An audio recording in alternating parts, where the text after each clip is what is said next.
Hello everyone, I am Father Roger Paponette, diocesan priest within the Archdiocese of Port of Spain.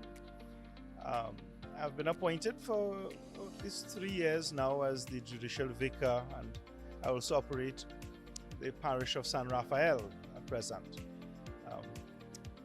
It's wonderful working in this Archdiocese, and I've agreed to be interviewed by these wonderful young people on something to do with our vocation and what does vocation mean and what it is for me in particular.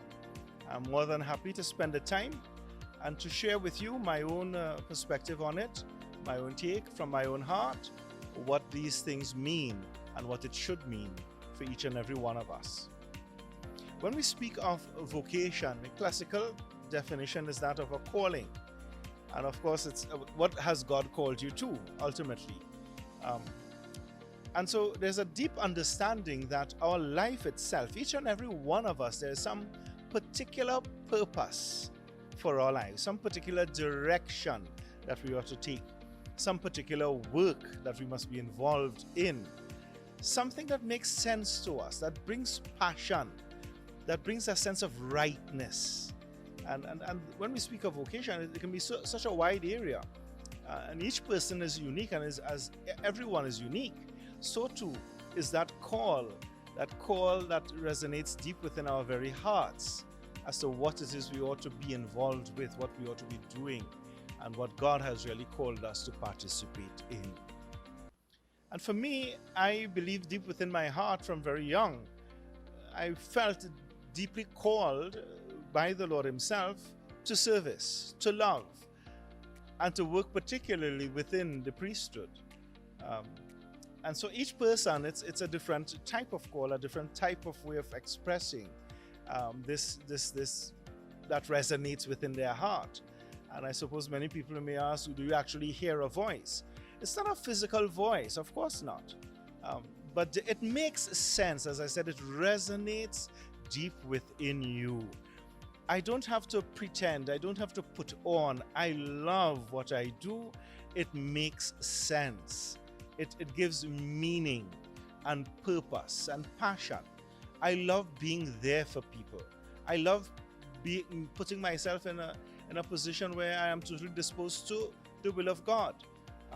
And as difficult as it may be, and at times as lonely and as challenging as it may be, there's always a sense of rightness. So for me, the priesthood has been that truly resonates deep within my heart as being that which God calls me to, a deep sense of satisfaction, a deep sense of joy, a deep sense that transcends everything else in my service to God and to His people.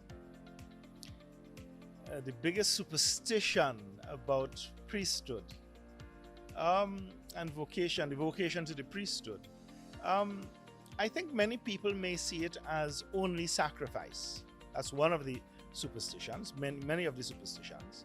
In fact, my own family members were wondering, why should I waste such talent being educated and having to go through so much training, and I don't make money for myself, you know? And many people think of it in those terms, in that materialistic sense, you know, that you ought to be able to make money to build something that is truly your own.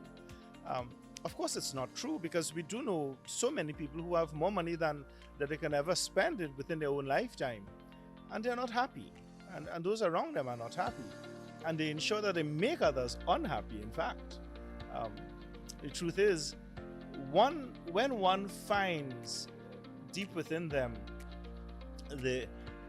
that sense of what God calls you to, that vocation, as I said before, it brings a deep sense of joy, of rightness within yourself, that even the difficult moments do not become moments of grief, but it becomes moments of growth, and moments that you can even thank God for, because you can see how it fits in with everything else that is being done.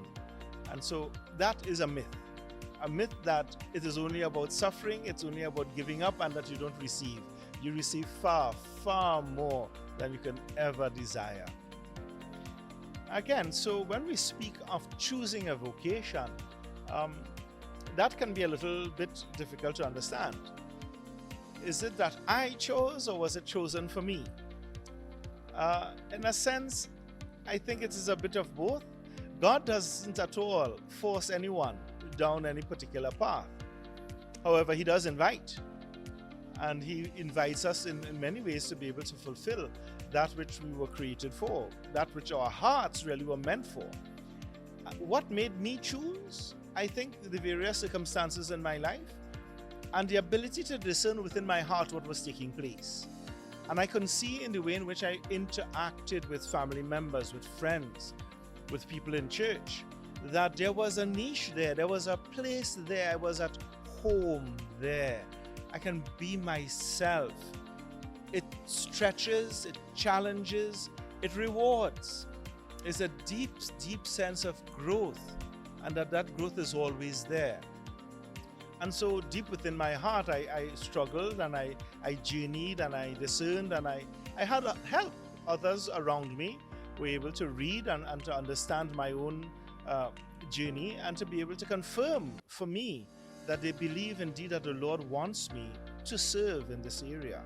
And all of those things together, what God wanted, how it is revealed in my life, what I felt drawn to, what I felt comfortable with, that which not only what brought joy to my heart in what I did, and that deep sense of freedom that in doing this, I take on both the joy and the responsibility, and others being able to trust and to say and to confirm for me that this may indeed be the vocation that God has called me to.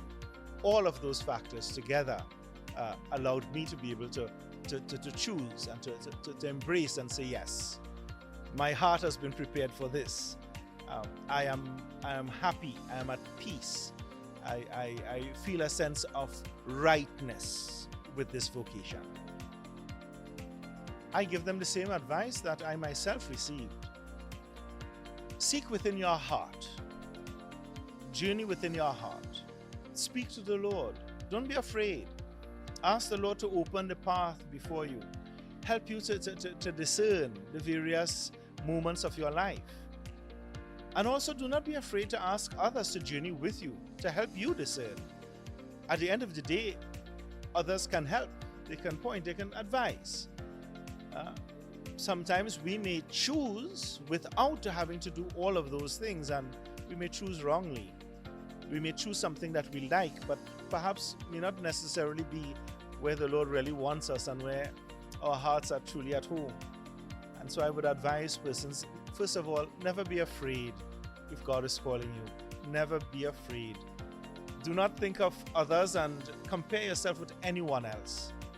If the Lord indeed is calling you to some particular vocation, whether it be priesthood, religious life, perhaps a vocation in teaching, perhaps a vocation to marriage, perhaps a vocation even to the single life, you discern deep within your heart the various circumstances of your life. That place where you are at home, that place where you are challenged and stretched, but feel a deep sense of peace, and allow others to help you along the way in making that decision. So I thank you, each and every one of you. I hope that my own sharing and my own testimony may be of some help to you in your own search for God's call that should resonate within your heart. And may you find it and find joy and find the peace that God has prepared for you. And keep looking, keep tuned. There'll be lots more to be shared with you from various other priests and other persons who can speak eloquently and speak from their heart concerning a vocation that God may have called you to.